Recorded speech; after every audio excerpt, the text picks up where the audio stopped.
अप्रैल माह द्वितीय पाक्षिक सूचना 16 से 30 अप्रैल 2025। राजस्थान पर्यटन विभाग द्वारा कल्चरल डायरीज कार्यक्रम आयोजित किया गया। मुख्यमंत्री राजस्थान के अनुसार राज्य पुलिस आधुनिकीकरण एवं संबंधित आधारभूत संरचना के लिए 200 करोड़ रुपए राशि से police modernisation and infrastructure fund गठित किया जाएगा तथा 350 करोड़ रुपए की लागत से Sardar Patel centre for cyber control and war room की स्थापना की जाएगी। उल्लेखनीय है कि महाराजा गंगा सिंह ने वर्ष 1927 में गंग नहर की शुरुआत की थी। मुख्यमंत्री राजस्थान के अनुसार वर्ष 2027 में इस नहर के शताब्दी वर्ष को मनाया जाएगा। Call before you dig CBUD Bharat सरकार की एक मोबाइल ऐप और ऑनलाइन पोर्टल है जिससे खुदाई यानी डिगिंग के दौरान भूमिगत ऑप्टिकल फाइबर केबल, पानी, गैस पाइपलाइन और बिजली के तारों जैसे महत्वपूर्ण इंफ्रास्ट्रक्चर को नुकसान से बचाया जा सकता है तथा सड़कों की भी कम से कम क्षति पहुंचाने का प्रयास किया जाता है। इसमें संबंधित विभाग और एजेंसियां आपसी तालमेल के साथ कार्य करते हैं। वर्ष 2030 तक देश में 500 गीगावाट नवीकरणीय ऊर्जा का लक्ष्य निर्धारित किया गया है। राजस्थान देश में सौर और अक्षय ऊर्जा के उत्पादन में शीर्ष पर है। इसी क्रम में राज्य सरकार द्वारा नई राजस्थान एकीकृत स्वच्छ ऊर्जा नीति जारी की गई है। गौरतलब है कि राजस्थान में 142 गीगावाट सौर ऊर्जा उत्पादन की संभावनाएं हैं। सौर तथा पवन ऊर्जा उत्पादन को एकीकृत करने की दिशा में पहल करते हुए पश्चिमी राजस्थान में एक ग्रीन कॉरिडोर विकसित किया जा रहा है। प्रदेश के सभी राज्य कार्यालयों को सौर ऊर्जा से जोड़ने के लिए छतों पर रूफटॉप सोलर लगाने के लिए 1000 मेगावाट क्षमता के पावर प्लांट हैम मॉडल के तहत लगाए जा रहे हैं। राज्य सरकार द्वारा 4895 मेगावाट क्षमता की परंपरागत एवं 41,883 मेगावाट क्षमता की अक्षय ऊर्जा परियोजनाओं को 2.5 लाख करोड़ रुपए के निवेश से विकसित किया जाएगा। श्रीमद् भगवद गीता और भरत मुनि के नाट्यशास्त्र को यूनेस्को द्वारा memory of the world register में शामिल किया गया है। अधिस्वीकृत पत्रकारों के बच्चों की उच्च शिक्षा के लिए छात्रवृत्ति योजना। बजट घोषणा वर्ष 2024-25 की अनुपालना में राज्य के सभी अधिस्वीकृत पत्रकारों के बच्चों के लिए राष्ट्रीय स्तर के उच्च शिक्षण संस्थानों में अध्ययन हेतु वित्तीय सहायता उपलब्ध करवाने के लिए यह योजना शुरू की गई है। योजना के तहत आवेदक छात्र छात्रा के माता पिता में से किसी एक व्यक्ति को सूचना एवं जनसंपर्क विभाग राजस्थान से अधिस्वीकृत पत्रकार होना आवश्यक है। ऐसे अधिस्वीकृत पत्रकार जिनकी स्वयं की आजीविका पूर्णतः पत्रकारिता पर निर्भर है तथा अभ्यर्थी की स्वयं की वार्षिक आय को सम्मिलित करते हुए अधिकतम 5 लाख रुपए से कम है, उनके 2 बच्चे इस योजना के लिए पात्र होंगे। राष्ट्रीय स्तर की शिक्षण संस्थाओं के मान्यता प्राप्त पाठ्यक्रमों में संस्थाओं द्वारा विद्यार्थियों से लिए गए केवल अनिवार्य नॉन रिफंडेबल शुल्कों का आधा अर्थात 50% शुल्क का पुनः भरण या भुगतान विद्यार्थी को बैंक खाते के माध्यम से ऑनलाइन किया जाएगा। पाठ्यक्रम 1 से अधिक वर्ष की अवधि का होने पर छात्रवृत्ति का नवीनीकरण प्रतिवर्ष किया जाएगा। राजस्थान पत्रकार स्वास्थ्य योजना RJHS, इस योजना के तहत अधिस्वीकृत पत्रकारों और परिवार के सदस्यों को RJHS की तर्ज पर कैशलेस चिकित्सा सुविधा उपलब्ध करवाई जाएगी। राज्य सरकार द्वारा स्वतंत्र पत्रकारों के अधिस्वीकरण की आयु सीमा तथा अनुभव में छूट देते हुए न्यूनतम पात्रता आयु क्रमशः 45 वर्ष तथा पत्रकारिता का अनुभव 15 वर्ष कर दिया गया है। सोशल मीडिया इन्फ्लुएंसर को जन कल्याणकारी योजनाओं के प्रचार प्रसार से जोड़ने के लिए राज्य सरकार द्वारा नव प्रसारक नीति जारी की गई है। मुख्यमंत्री अवधि पार ब्याज राहत योजना। भूमि विकास बैंकों के अवधि पार ऋणी सदस्यों को राहत देने के लिए राज्य सरकार द्वारा मुख्यमंत्री अवधि पार ब्याज राहत योजना 2025-26 CMOTS one time settled scheme लागू की गई है। योजना के माध्यम से ऋणी सदस्यों को पुनः मुख्य धारा में लाने के लिए राज्य सरकार द्वारा 200 करोड़ रुपए का बजट प्रावधान किया गया है। इस योजना के तहत वर्ष 2014-15 से राज्य सरकार की ब्याज अनुदान योजना के तहत वितरित ऋणों को छोड़कर भूमि विकास बैंकों के स्तर से 1 जुलाई 2024 को अवधि पार हो चुके समस्त ऋण मामले राहत के लिए पात्र होंगे।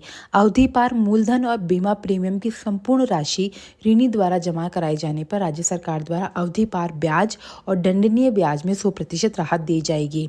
योजना में पूर्व में वसूली के लिए नीलामी के दौरान भूमि विकास बैंकों के नाम क्रय की गई भूमि किसानों को वापस लौटाए जाने का प्रावधान किया गया है। साथ ही मृतक ऋणियों के मामलों में भी उनके वारिसान को योजना से लाभान्वित किया जाने का प्रावधान किया गया है। पारदर्शिता की दृष्टि से योजना का क्रियान्वयन पोर्टल के माध्यम से किया जाएगा।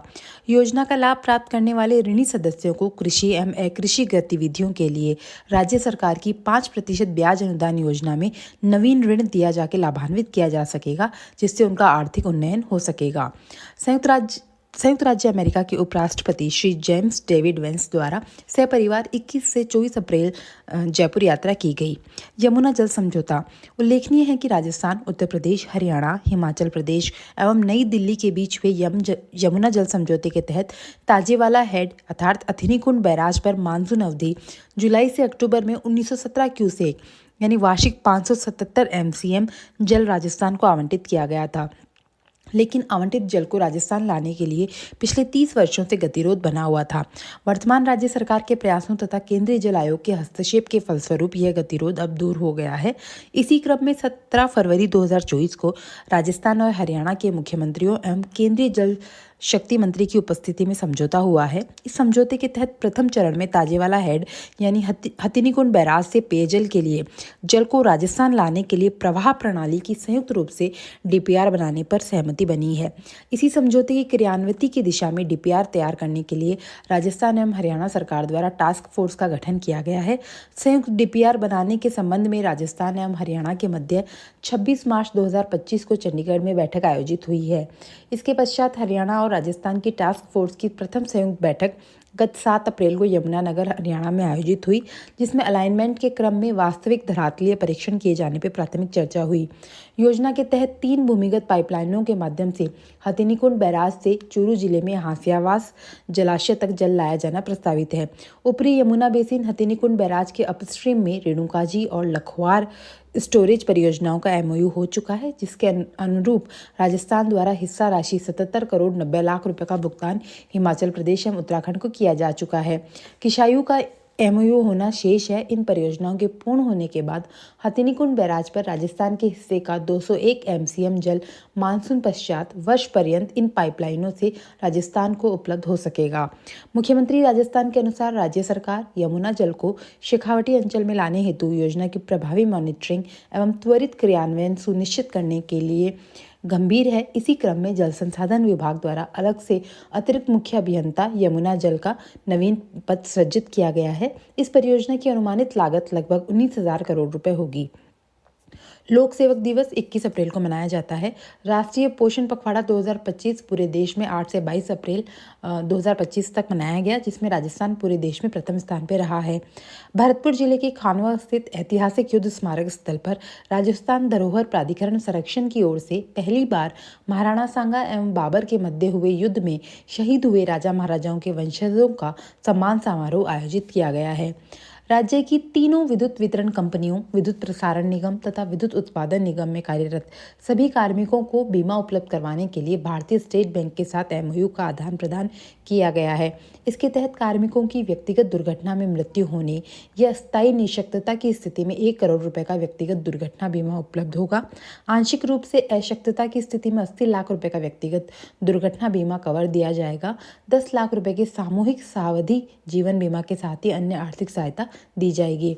प्रधानमंत्री श्री नरेंद्र मोदी के एक पेड़ मां के नाम अभियान से प्रेरित होकर राज्य सरकार द्वारा प्रदेश में हरियालो राजस्थान अभियान की शुरुआत की गई है, जिसका उद्देश्य राज्य को हरित, स्वच्छ और जलवायु अनुकूल बनाना है।